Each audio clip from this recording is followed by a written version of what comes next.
Nous sommes sous le campus de l'EFAP à Lyon et on participe à un événement national lié à l'App Day avec un annonceur qui est BFM TV. La mission de nos étudiants, c'est de réaliser une vidéo à base d'IA pour prévenir et éduquer sur les fake news.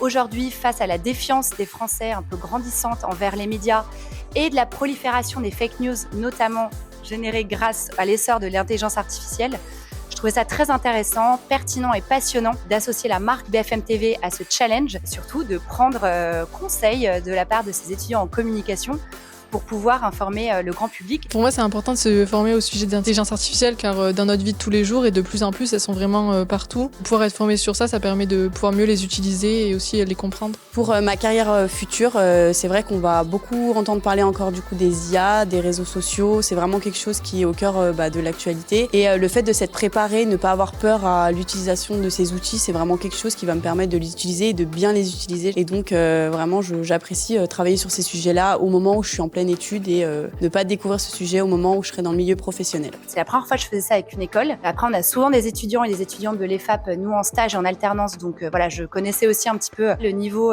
d'enseignement pédagogique qui leur était transmis. Vraiment, j'ai été impressionnée par l'implication des étudiants et étudiantes parce que je trouve qu'une journée, c'était quand même très court. Toutes les équipes étaient à fond, enthousiastes, c'était vraiment beaucoup impliquées, avaient fait des vidéos de qualité. On était vraiment très fiers avec la marque BFM d'y participer. Comment l'IA va évoluer ces prochaines années et les opportunités qui vont en découler? C'est une très bonne question, mais effectivement, elle est compliquée. Ma conviction, c'est que la non-maîtrise de ces outils, c'est ça qui posera problème dans les années futures. Et c'est pour ça qu'à l'EFAP, l'IA est au cœur de la formation. Un chiffre, n'oublions pas, 85% des métiers de 2030 n'existent pas encore selon Gartner.